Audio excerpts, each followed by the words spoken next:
The radio crackled to life at 3:47 hours, Eastern Standard Time.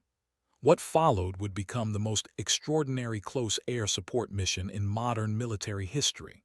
But to understand how Captain Raven Blackbird Kowalski ended up landing her, Thunderbolt II in hostile territory to save a SEAL team that had once written her off, we need to go back to where it all began.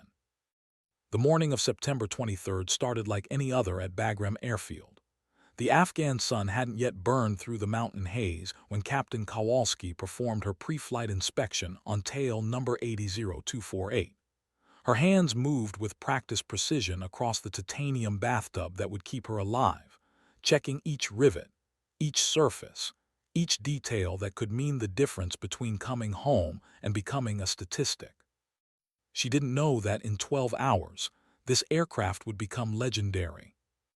"Blackbird, you're cleared for takeoff, runway 27, came the tower's voice through her helmet.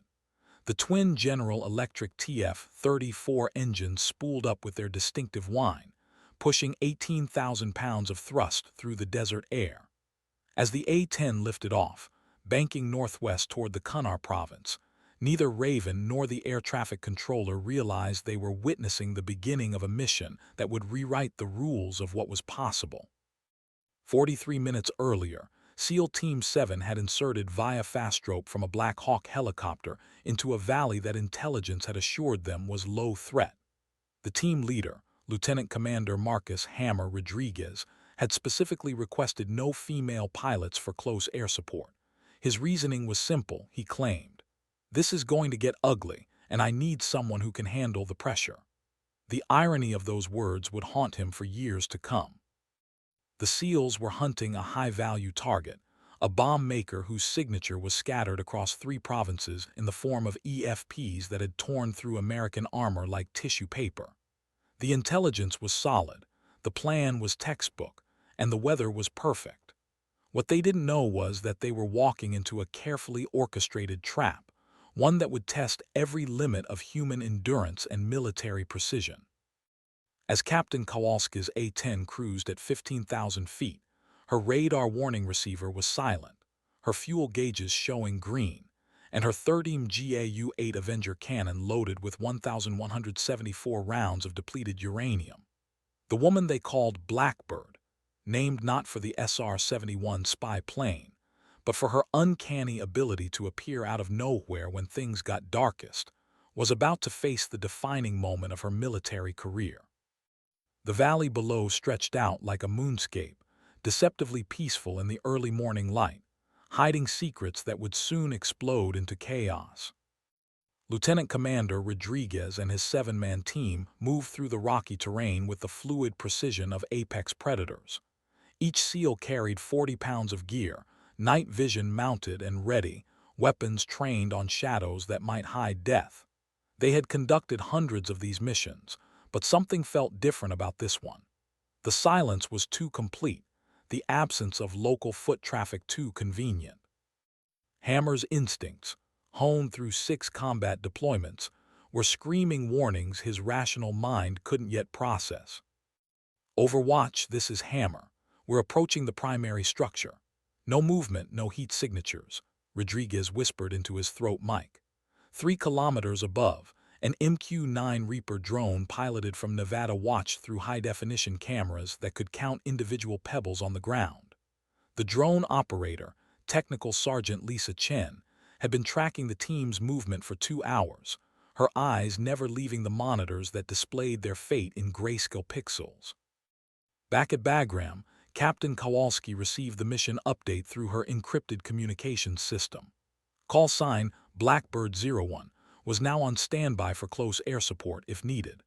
She banked her A-10 into a lazy orbit pattern, maintaining altitude and conserving fuel. The aircraft's nickname, Warthog, seemed almost affectionate as it carved through the thin mountain air with surprising grace for something so purposefully ugly. The first sign of trouble came not from the target building but from the rocks themselves. Specialist Jake Morrison, the team's youngest member at 22, noticed the glint of metal where there should have been only stone. "Hammer, we've got movement, 2 o'clock, approximately 300 meters," he breathed into his radio. The words were barely out of his mouth when the world exploded into chaos. The Taliban had been waiting for weeks, turning the entire valley into a kill zone with overlapping fields of fire. PKM machine guns opened up from 3 different positions, their 7.62 rounds ricocheting off rocks and filling the air with deadly fragments. RPGs streaked through the morning sky, their distinctive whoosh followed by earth-shaking explosions that sent shockwaves through the SEALs' bodies. Contact, contact. We're taking heavy fire from multiple positions. Rodriguez's voice cut through the radio static with the controlled urgency of a professional under pressure. The team immediately moved to cover, each SEAL finding protection behind the sparse rock formations that dotted the valley floor. Their return fire was measured and precise, but they were outnumbered at least 3 to 1, possibly more. Technical Sergeant Chen's voice crackled through from the drone operations center. Hammer, I'm counting at least 15 fighters, possibly more. You've got shooters on the ridgeline to your north and east.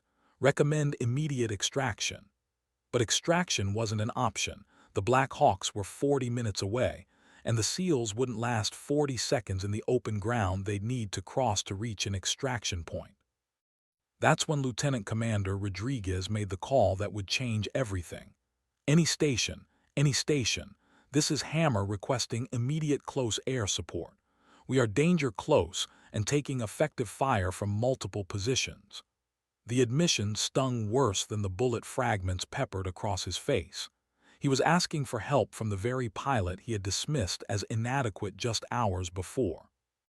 Captain Raven Kowalski's voice came back calm and steady, with just a hint of the West Virginia accent she'd never quite shaken. Hammer, this is Blackbird 01. I copy your request for close air support. Pushing to your location now. Give me a talk on. As she banked her A-10 toward the chaos below, she felt the familiar mixture of fear and focus that had kept her alive through 47 previous combat missions. She had no idea that Mission 48 would become the one they'd write about in military journals for decades. The A-10's twin engines screamed as Raven pushed the throttles forward, descending through the crystal-clear Afghan sky toward a valley that was rapidly becoming a graveyard.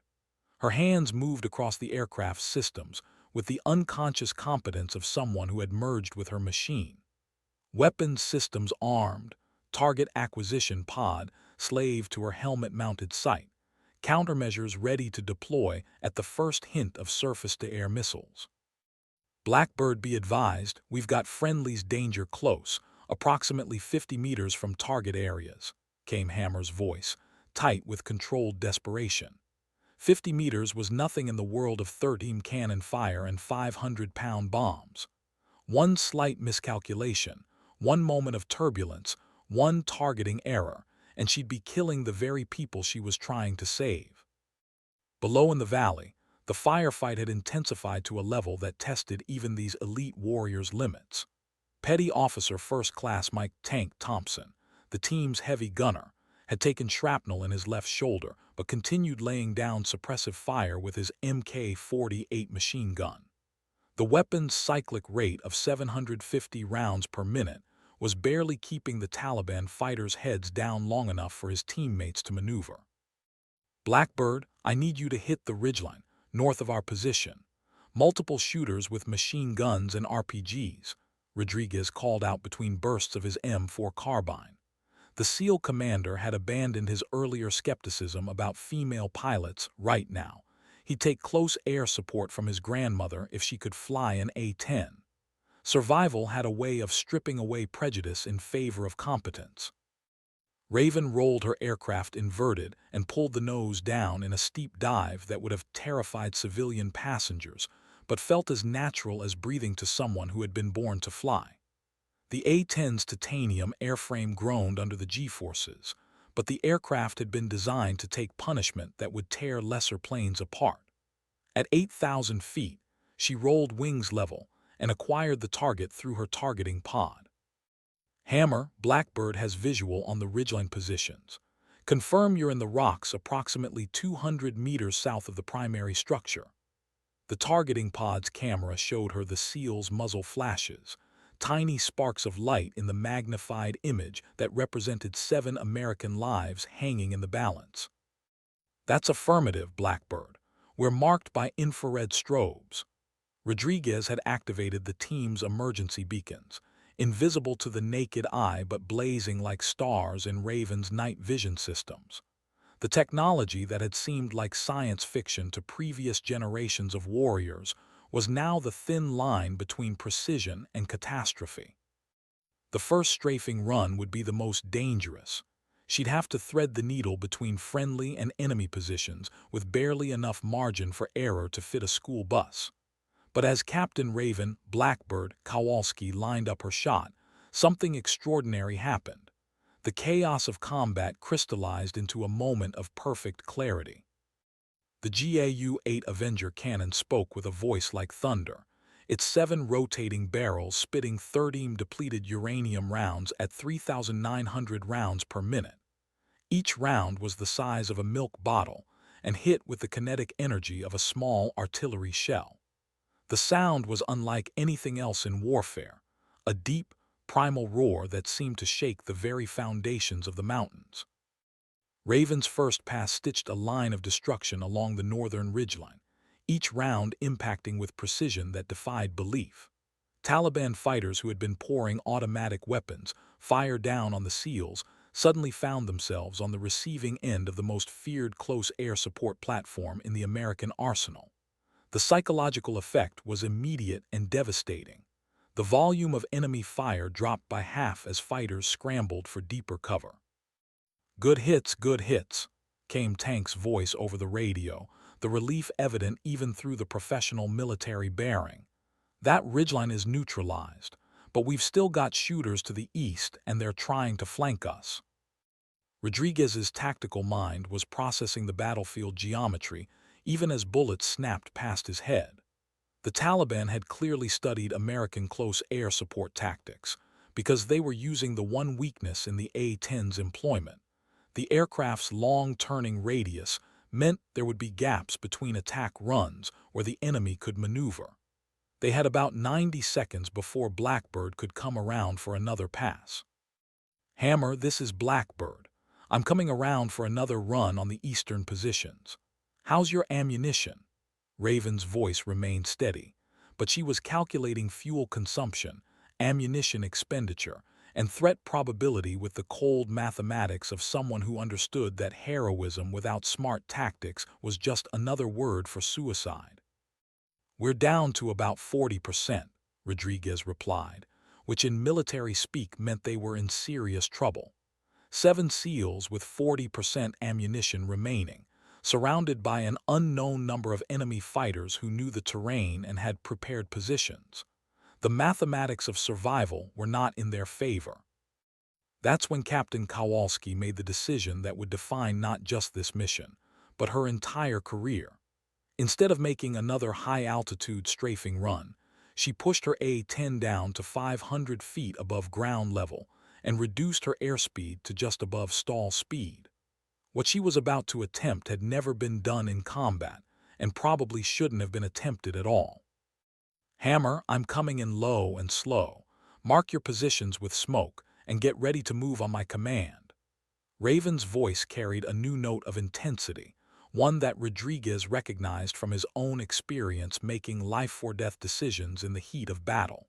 She had transitioned from following procedure to writing new ones in real time. At 480 knots and 500 feet, the A-10 became something it was never designed to be, a close-in fighter that could deliver precision fires while maintaining visual contact with friendly forces. Raven could see individual Taliban fighters scrambling between rocks, could watch her cannon rounds impact and adjust fire in real time. It was flying on the edge of physics and far beyond the edge of doctrine. The second pass lasted 18 seconds and changed everything. 37 rounds of 30 ammunition eliminated the eastern machine gun position, while her left engine took small arms hits that sent warning lights cascading across her instrument panel. The A-10's legendary durability was being tested, and the aircraft was passing with characteristic stubbornness.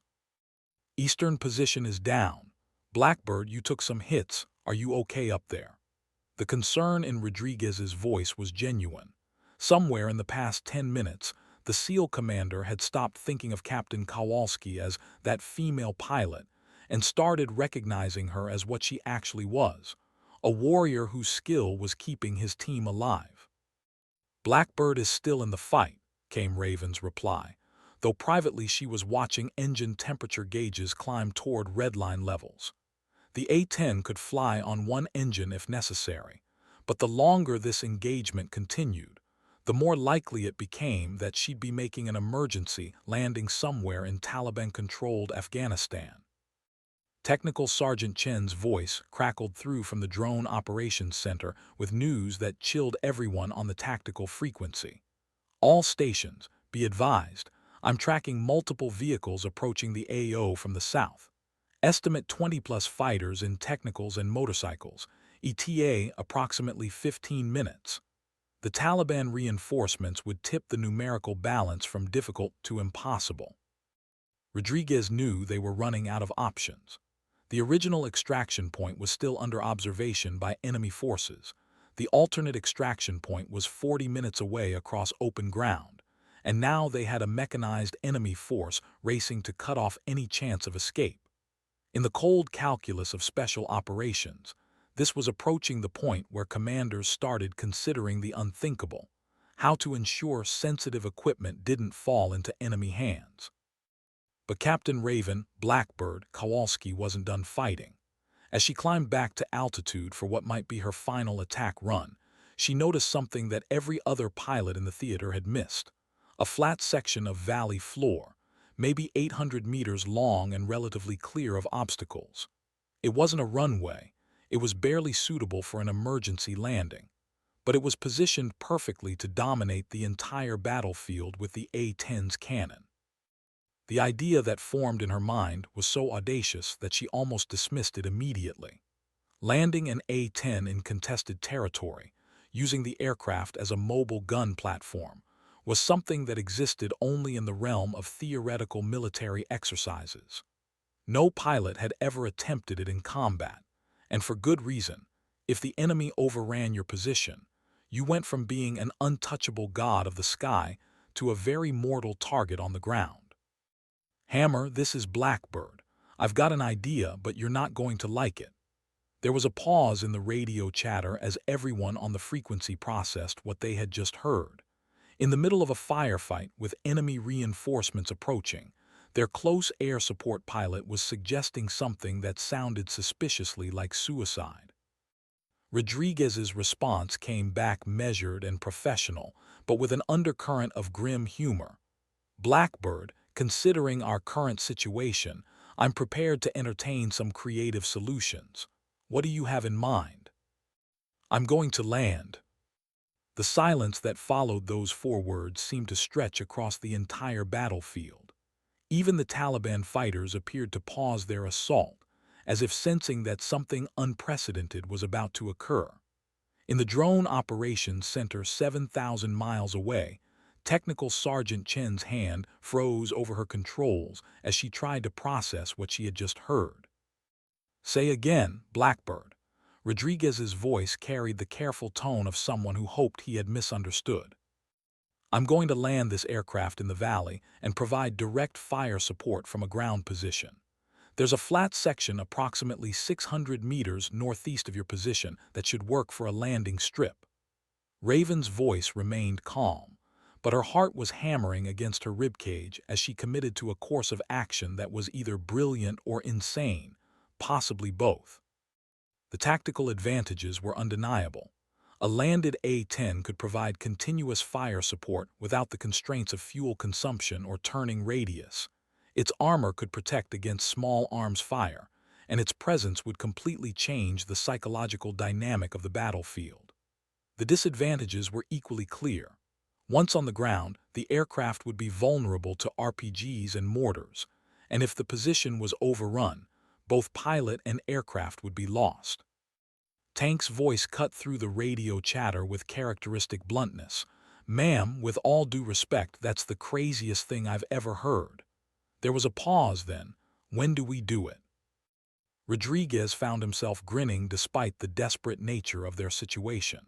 His team was surrounded, outnumbered, low on ammunition, and about to be reinforced by enemy vehicles, and their close air support pilot was proposing something that had never been attempted in the history of combat aviation.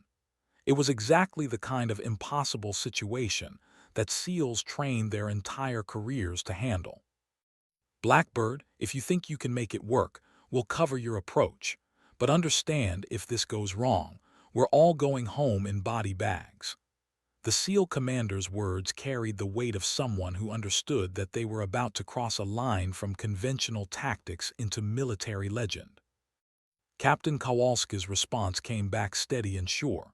Hammer, I've been making it work for 8 years. Today's not the day I start failing. As she banked the A-10 toward her improvised landing approach, she thought briefly about her flight instructor back at Luke Air Force Base, who had always said that confidence and competence were different things, but in combat, you needed both in equal measure. The approach to landing in a combat zone required splitting her attention between a dozen life-threatening variables simultaneously. Raven had to monitor airspeed, altitude, and approach angle while scanning for threats, coordinating with the SEALs on the ground, and preparing her aircraft systems for what would essentially become a stationary gun platform. Her hands moved across controls with practiced efficiency, but her mind was calculating possibilities and contingencies with the speed of someone whose survival depended on thinking faster than her enemies. Hammer, I need you to suppress the southern approaches during my landing. If they get an RPG shot at me while I'm on final approach, this becomes a very short conversation. The A-10's titanium bathtub could protect against most small arms fire, but a rocket-propelled grenade could turn the aircraft into scattered metal and burning fuel. Rodriguez immediately began repositioning his team to provide covering fire. Tank Morrison, I need you on the high ground with overlapping fields of fire on the southern ridge. Collins, Bennett, take the eastern approach. Nobody shoots at anything bigger than an A-10 until Blackbird is on the deck. The landing approach was unlike anything in Captain Kowalski's training or experience. Instead of a controlled airport environment with emergency services and predictable conditions, she was descending toward a patch of Afghan desert, while machine gun tracers occasionally streaked past her aircraft. The A-10's landing gear extended with their characteristic hydraulic whine, and she could feel the aircraft's configuration change as drag increased and maneuverability decreased. At 200 feet above ground level, Raven committed to the landing. There would be no going around, no second chances. The valley floor rushed up to meet her with the unforgiving certainty of physics and gravity. Her airspeed indicator showed 140 knots, which was fast for a normal landing, but necessary given the rough terrain and combat conditions. The A-10's main landing gear touched down on the rocky valley floor with a bone-jarring impact that rattled every rivet in the aircraft's frame. Dust and debris exploded around the aircraft as the nose gear made contact, and Raven fought to keep the aircraft tracking straight as it decelerated across the improvised runway. The anti-skid brakes worked overtime, turning kinetic energy into heat and smoke, while the twin engines spooled down from flight power to ground idle. When the aircraft finally rolled to a stop, the silence was deafening. For a moment, everyone on the battlefield, American and Taliban alike, seemed stunned by what they had just witnessed. An A-10 Thunderbolt II, designed to destroy tanks and provide close air support from altitude, was sitting on the ground like some prehistoric predator that had decided to hunt from a new position. Blackbird is on the deck and operational. Raven's voice came across the radio with a mixture of relief and determination. She quickly ran through her post-landing checklist, configuring aircraft systems for ground operations while maintaining situational awareness of the tactical situation developing around her position. The psychological effect on the Taliban fighters was immediate and profound. The sight of an American attack aircraft sitting boldly in the middle of their kill zone, engines running, and ready to bring devastating firepower to bear, fundamentally changed the tactical equation. Fighters who had been maneuvering aggressively to flank the SEAL team suddenly found themselves reconsidering their approach to what had become a very different kind of battlefield. Rodriguez's voice carried a note of amazement. "Blackbird, I've got to say, that was either the most brilliant or most insane thing I've ever seen in 20 years of military service."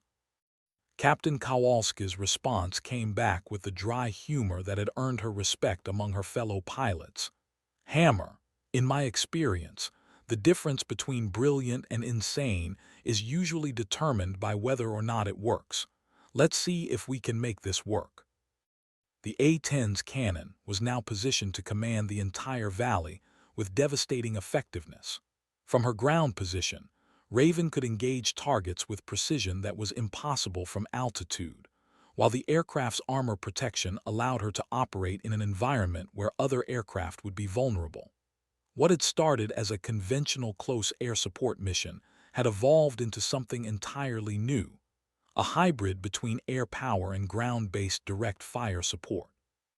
Tank's voice crackled across the radio with barely contained enthusiasm.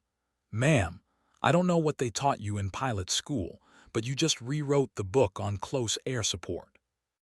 As the dust settled around her aircraft, Captain Raven Blackbird Kowalski prepared to demonstrate that sometimes the most effective solution to an impossible situation was to do something that had never been done before.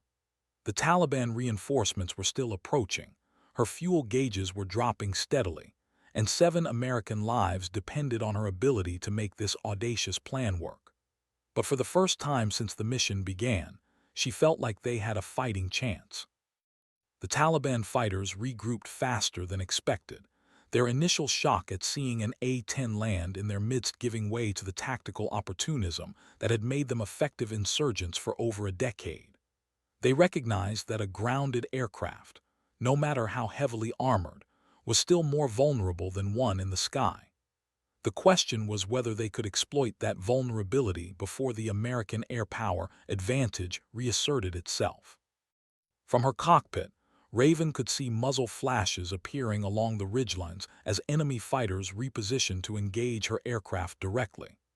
The A-10's titanium bathtub had been designed to protect against ground fire, but it had never been tested in a scenario where the aircraft was stationary, and enemy forces had time to carefully aim their shots at potential weak points.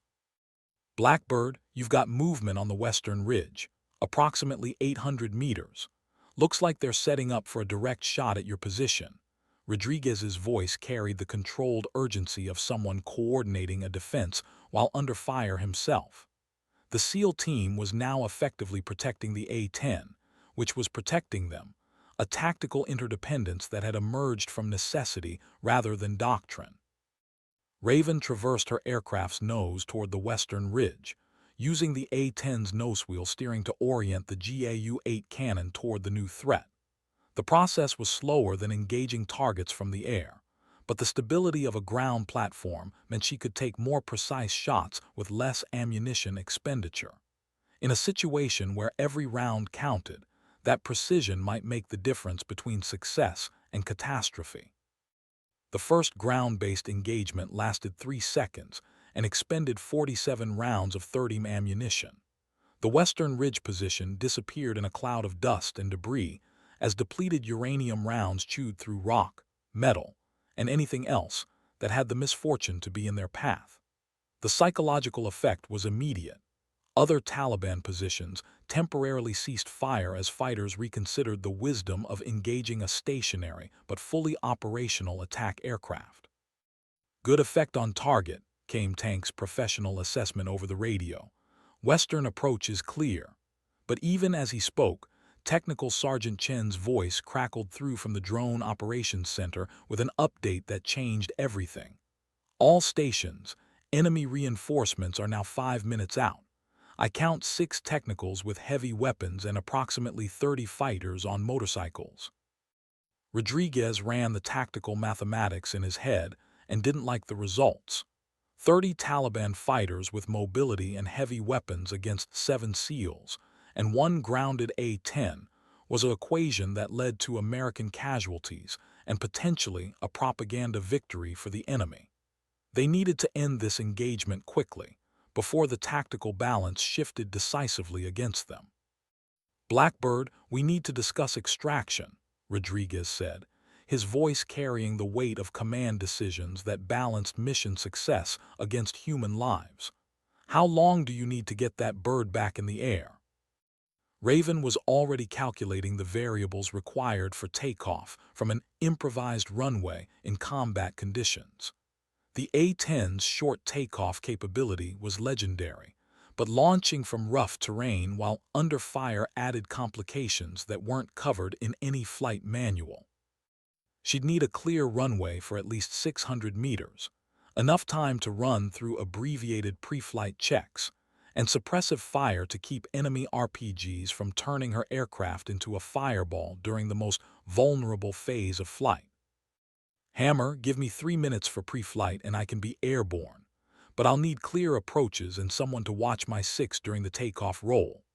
The professional calm in her voice masked the rapid-fire calculations running through her mind. Engine temperatures, fuel consumption, runway conditions, and threat assessment all had to be processed simultaneously while maintaining situational awareness of an active firefight. Morrison's voice cut through the tactical chatter with the sharp tone of someone who had spotted immediate danger. "RPG, RPG, Western Ridge." The distinctive whoosh of a rocket-propelled grenade launched toward the A-10's position sent everyone diving for cover, including Captain Kowalski, who instinctively ducked in her cockpit even though she was surrounded by armor plating. The RPG detonated 40 meters short of the aircraft, sending shrapnel and debris clattering against the A-10's fuselage like deadly hail. The titanium armor held, but the near miss served as a stark reminder that their tactical situation was deteriorating rapidly. Enemy fighters had identified the grounded aircraft as both a threat and an opportunity. Destroying an A-10 on the ground would be a significant propaganda victory. "That was too close," Rodriguez muttered, more to himself than to the radio, but the comment carried across the tactical frequency nonetheless. The SEAL commander was watching his carefully planned mission evolve into something resembling controlled chaos, held together only by the exceptional skill of the individuals involved and a significant amount of military fortune. Raven's response came back steady and determined. "Hammer, I'm beginning engine start sequence. I need suppressive fire on all ridgeline positions for the next 4 minutes." As she spoke, her hands were already moving across the A-10's controls, bringing systems online and preparing the aircraft for what would be one of the most dangerous takeoffs in aviation history. The twin General Electric engines spooled up to takeoff power with their characteristic whine, drowning out the sound of small arms fire that continued to pepper the valley. Dust and debris swirled around the aircraft as jet wash from the engines turned the immediate area into a miniature sandstorm. Inside her cockpit, Captain Kowalski ran through her abbreviated checklist with the focused intensity of someone who understood that missing a single critical item could mean the difference between flight and explosion. Tank and Morrison opened up with sustained automatic weapons fire, their combined rate of fire temporarily forcing Taliban fighters to seek cover rather than line up shots at the A-10. The suppressive fire wouldn't last long. Both SEALs were burning through ammunition at an unsustainable rate, but it might provide just enough of a window for Blackbird to get airborne. "Blackbird is rolling," Raven announced as she released the aircraft's brakes and pushed the throttles to maximum power. The A-10 began its takeoff roll across the Rocky Valley floor, accelerating through clouds of dust and debris, while machine gun rounds occasionally sparked off its armored surfaces. At 60 knots, the aircraft was committed to flight. There wasn't enough runway remaining to abort the takeoff. The moment of liftoff came at 120 knots, when the A-10's wings finally generated enough lift to overcome gravity and carry the aircraft back into its natural element. As the landing gear retracted and Captain Kowalski climbed away from the valley floor, she felt a mixture of relief and renewed determination. The most dangerous phase was over, but the mission was far from complete. "Blackbird is airborne and climbing," she announced over the radio, her voice carrying a note of satisfaction that was impossible to miss. In the space of 20 minutes, she had landed an A-10 in combat, provided direct fire support from a ground position, and successfully taken off under enemy fire. It was the kind of flying that would be studied in military academies for decades to come. Rodriguez's response came back immediately. "Outstanding work, Blackbird. Now let's finish this fight." From altitude, Captain Kowalski could see the full tactical picture with crystal clarity. The Taliban reinforcements were less than 2 minutes away, approaching in a convoy that stretched across the valley floor like a mechanical centipede. 6 pickup trucks mounted with heavy machine guns and recoilless rifles, followed by dozens of fighters on motorcycles, more than enough firepower to overwhelm the SEAL team if they reached the fight. But now the A-10 was back in its element, and Raven had a full load of ammunition and a score to settle with fighters who had tried to destroy her aircraft on the ground. The engagement was about to shift from desperate defense to devastating offense, and the Taliban reinforcements were about to learn why the A-10 Thunderbolt II was the most feared close air support platform in the world. "Hammer, I have visual on the enemy convoy. Request permission to engage." The formality of the request belied the lethal intent behind it. Captain Kowalski was about to demonstrate the full capability of American air power against an enemy that had made the tactical error of concentrating their forces in the open. "Blackbird, you are cleared hot. Show them what happens when they mess with American forces." Rodriguez's voice carried the grim satisfaction of someone who had watched the tide of battle turn in their favor. The hunters were about to become the hunted, and 7 U.S. Navy SEALs were about to witness one of the most devastating displays of close air support in modern military history. The first attack run targeted the lead vehicles in the convoy, catching them in the open with nowhere to hide from the A-10's 30 cannon. Raven's approach was textbook perfect, a shallow dive that maximized time on target while minimizing her aircraft's exposure to ground fire. The GAU-8 Avenger spoke again, its distinctive sound echoing across the valley like the voice of mechanical death. Depleted uranium rounds tore through the convoy like a supernatural force, turning trucks and motorcycles into twisted metal and burning fuel. The psychological effect was instantaneous. Taliban fighters abandoned their vehicles and scattered across the landscape, their coordinated assault dissolving into individual survival instincts. The reinforcements that were supposed to tip the tactical balance had instead become targets in a shooting gallery.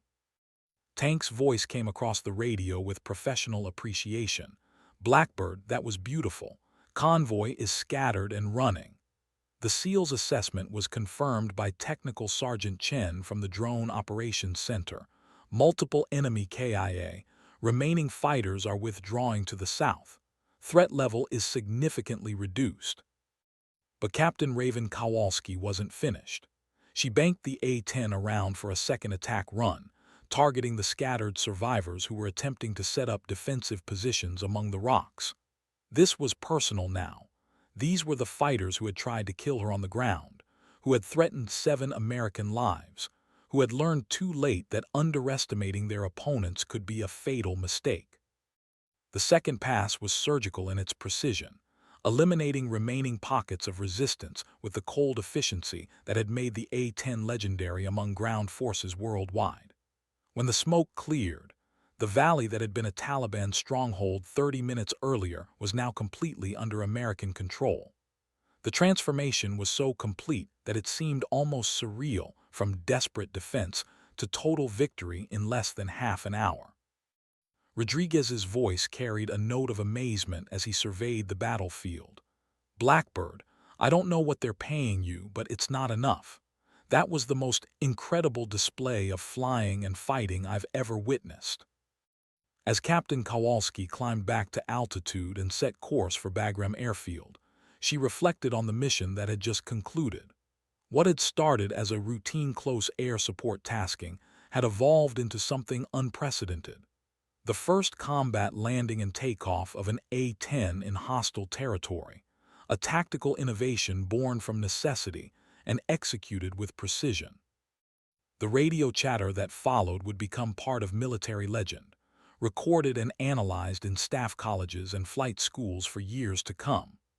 But in the moment, it was simply the professional communication between warriors who had faced impossible odds and emerged victorious through skill, courage, and the kind of improvised tactics that separated exceptional military personnel from merely competent ones. Technical Sergeant Chen's voice crackled through from the Drone Operations Center with the official confirmation that everyone already knew. All stations, battle damage assessment shows complete neutralization of enemy forces. Area of operations is secure for extraction. The clinical language couldn't capture the magnitude of what had just occurred, but it marked the official end of a mission that would be remembered long after the paperwork was filed and the debriefings concluded. As the extraction helicopters approached to collect the SEAL team, Rodriguez took a moment to key his radio one final time. "Blackbird, on behalf of my entire team, thank you. You didn't